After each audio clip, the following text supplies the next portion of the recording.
my feet on the ground for my... Joining him on the orange couch is Thione Niang, a Senegalese-American activist and founder of the Give One Project. Thione, welcome to the stream. Talk to us about what Give One is all about. Give One Project is a global organization that's aimed to develop young leaders across the world, and we are now in 9 countries. We focus on leadership and also entrepreneurship. Just after President Obama's campaign, and again, we're in 9 countries right now helping young people. You said 9 years ago? Just 2 years ago. Oh, we are in 9 countries now, 9 countries. helping young people be leaders in their communities and make effective change from the bottom up, as we did in President Obama's campaign in 2008. Okay, and for our audience, you were very heavily involved in President Obama's 2008 I was heavily involved campaign. and still involved in Still involved in 2012 campaign. All right, well, it's a pleasure to have you here. Thank Your you. own political analysis from both angles is going to be quite intriguing. Great to have you. Thank you. Glad to be here. The Senegal's most celebrated artists have a real shot at the presidency. Joining us now from Dakar, Senegal, is Youssou N'Dour. Mr. N'Dour, welcome. Thank you. First question, tell us, why are you running for president? Thank you. Firstly, I'm running for president because of most of the people from Senegal ask for my candidate. Most of the people, leaders, they don't have a leaders. Most of the people in Senegal know, they think people who are leading this country doesn't take the priority from them. One of the questions that's come up is you're a very successful musician, but you haven't had a career in politics. What do you believe makes you qualified for the office? I think I don't have a big experience with politics, but the conscience, political conscience, I have since now, more than 40 years. I have this conscience. I did a lot of great meetings. I solved a lot of problems. I participate in a lot of discussion about peace, about politics, about way to drive a country. But then we also have Senegal Decides on Twitter saying, it is a pure delusion to think that N'Dour will be elected president of Senegal. He will not be elected.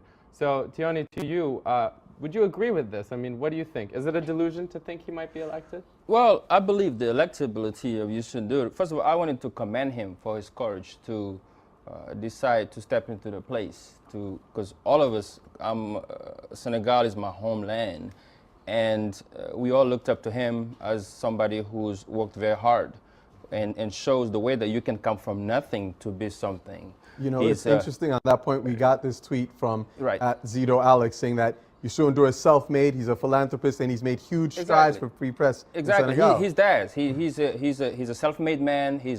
Everything he's got, he's went back home and shared with the Senegalese people. He's hired hundreds of Senegalese people that work through his media companies, everything else. He's an icon to us.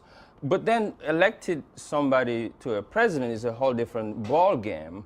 For that, it's not for me to decide. It's the Senegalese people, as he said, that's going to decide if he's going to be the president or not. So let's see when the elections come through if the Senegalese people will accept his candidacy to with that. So President of Senegal, we will see with that. So let's bring you back to you then, Mr. N'Dour. On that front, what are some of your criticisms of the current president, President Wade? Thank you, my brother John. I think, Mr. Wade doesn't have right to be a candidate because our constitution is clear. He ran twice, 2 times. He doesn't have the right to run again. This is the first thing. I think Mr. Wade did some good things. We have to help him to get out in the place in the good condition. I can guarantee to Mr. Wade, he did a lot of great things to Senegal. We're going to help him to be someone who helped this country, someone who did a lot of things for Africa, but he doesn't have the rights. Mr. Wade tried now to say, okay, let's see the Conseil Constitutionnel. He doesn't have the rights to go to the Conseil Constitutionnel. He have to read what we wrote in the Constitution. in the constitution, he doesn't have the right to go to the Conseil Constitutionnel. And now we are exposed. We are exposed. There's a big danger for Senegal. There's a big, flu. Something really we don't know what's going to happen. Most of the people in Senegal doesn't want him. Doesn't want they touch again our constitution. On that front, actually, he brought up, I want to bring this to you, Thione, because he brought up the issue of Laurent Gbagbo, who was now deposed as president of Côte d'Ivoire. Lots of after a contested election, lots of allegations of fraud and abuse. We've seen this trend where it seems like certain African leaders want to make amendments to constitutions in order to remain in power. Is what Wade is doing something that is simply in a tradition of African leaders, or is this something that is new for Senegal in particular? It is new to Senegal, but I would say Senegal is a different country. Senegal is a country of great democracy, and you should know what I'm talking about. Senegal, a country of Leopold Sédar Senghor, a president who led his country remember Senegal is 95% Muslim country, were able to elect one of the Christians to be the president. He was able also to give us a lesson to leave when it was time to transition the power to President Abdou Diouf. Again, Abdou Diouf, democratically, when Abdoulaye Wade came to power in 2000, he was able to leave democratically without problem. So Senegal has been known in Africa as one of the great democracies. I would not compare to what's going on in Senegal with some of the other countries now. Now, each country is governed by law. Here in the United States of America, when we had the issue of George Bush, and George Bush, if you remember, in the 2000 elections, and Al Gore, yes, the Democratic Party and the Republican, everybody was shouting for that they won Florida. Yeah. What did we do is we pushed it up to the Supreme Court. Yeah. And when the Supreme Court decided that the Republicans won Florida, everybody let it go.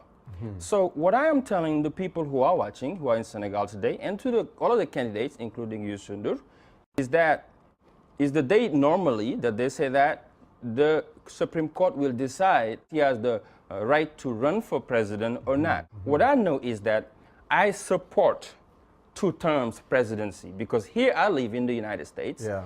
2 terms of presidency works very well, because and it's what's enshrined in the Senegalese constitution. But what I know is that it works here, Yes. it works other countries, because it allows new ideas, new candidates to come and innovate new things. So on that point of new ideas, actually, Yes. we're getting some interesting comments on Twitter. The reason I bring this up is because one theme amongst many of the tweets on here is about how old the current president is. Right here, Tommy Cox Apple saying the president Abdoulaye Wade is 85 or 87. He is old and dying. Senegal needs Youssou N'Dour to make things work. We're in the 21st century. So to that point, Mr. N'Dour, I want to ask, how is it that you were an ally once working with President Wade and are now campaigning against him? Thank you.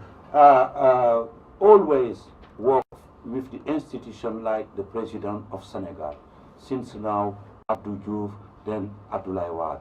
Doesn't make confusion with the institution, with the someone who have a party. I never support Abdoulaye Wade with his party. I never support Abdoulaye Wade during the election. I support the president. I heard before Thione Niang saying, okay, if you have problem, you have to go to the Conseil Constitutionnel. He doesn't have the right to go to the Conseil Constitutionnel. The Constitution say to him, you doesn't have the right. Do you believe that this will be a free and fair election? This is a big question. And a big question not just from me, from the all Senegalese, from the all people who are supporting democracy. They have the responsibility. Even Mr. Wade doesn't have the rights to be a candidate. He has the responsibility to organize this election. We think this election is going to be clear.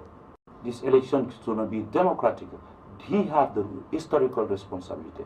I'm not sure we're going to have clear election. This is why also I ask the international community to tell Mr. Wade, if this election is not clear, it's going to be big problem. It's going to be something that doesn't help Senegal. So, Thione, I want to ask you on that point. You know, what do you believe the international community can or cannot do to ensure that these elections are free and fair? I think I just want to come back to tell you that this been clearly demonstrated that young people across the world, and particularly in many of those African countries, in my home country, Senegal, are looking for leaders who can provide for them a better future, not only through rhetorics, but through actions. They're tired of those kind of leaders who come always talk about what they can do and they don't do it. I'm speaking for those young people that they desperately cannot have a decent education in Dakar, Senegal, or in Kaolack, where I'm from.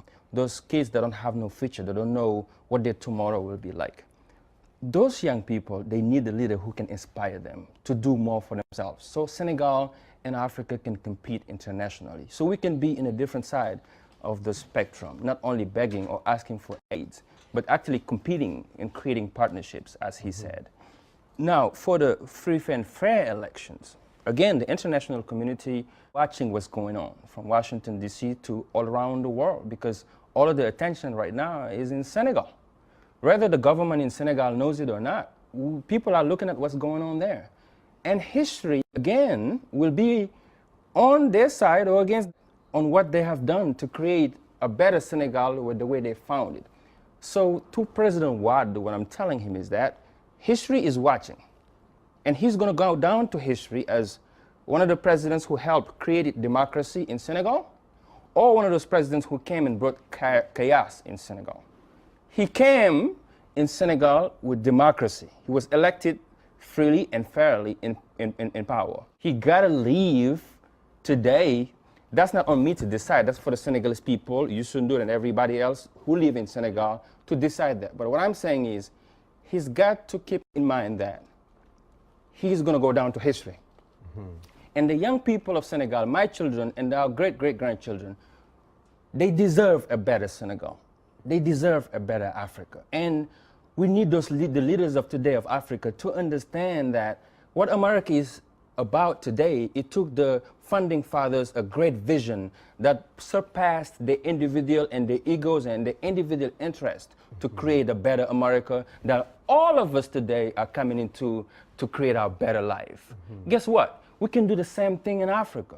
But our leaders have to think beyond themselves to know that they can create a better Africa for 50 years from now, what Senegal will look like. If Senegal didn't think like that, we will not have Abdoulaye Wade or Youssou N'Dour in the freedom to run for. We need the leaders today, Wade and everybody else, even the opposition, to think the same way so we can create a better Senegal and a better future for our children that are over there suffering and need somebody to create a better life for them. So on that point, how would you say, if you could give one message, Mr. N'Dour, to the youth of Senegal, what would you tell them today?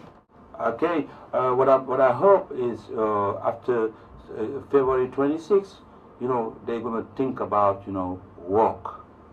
We're going to create job for the young people.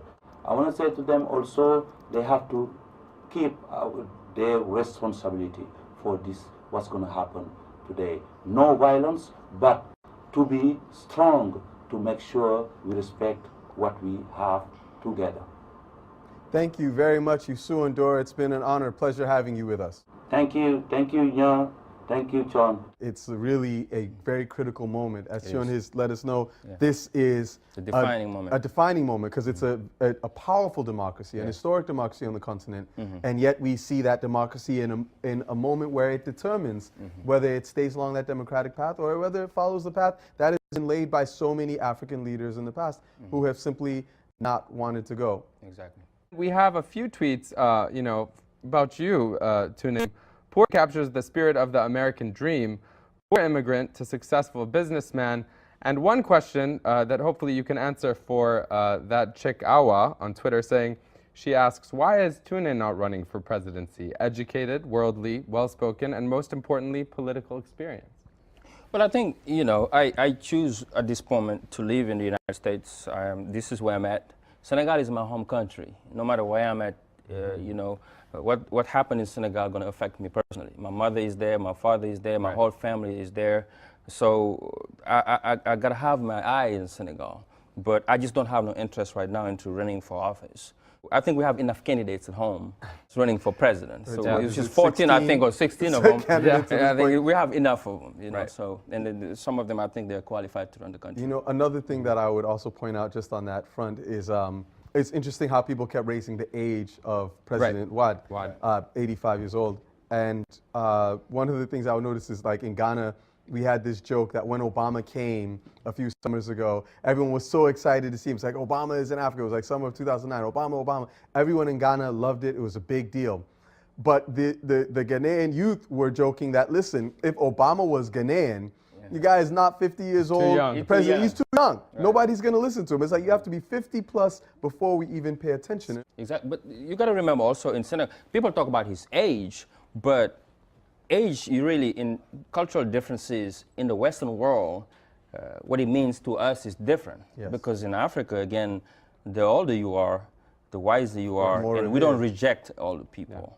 There's a saying in my language that in Senegal that if the older person dies, the whole library is burned down. So it's not really a critical issue for us. Right. I think the problem comes to what you talked about is that they don't allow young people to lead. Right. You have to wait for a certain age to lead. So what I'm telling to young people that are watching me today is that I would say what President Obama told us in 2008. Change doesn't come easy, and it's not for people who are waiting for somebody to come to do it for you. Right. You have If to you want the demand it. change in your countries, you have to make that change happen. When we saw here in Washington, in America, that we were tired of George Bush and the Republicans, everybody, we went to work. 2 long years of campaigning. It took us sacrifices we made. So change is not going to come easy. So what I'm telling those young people is, you got technology right now.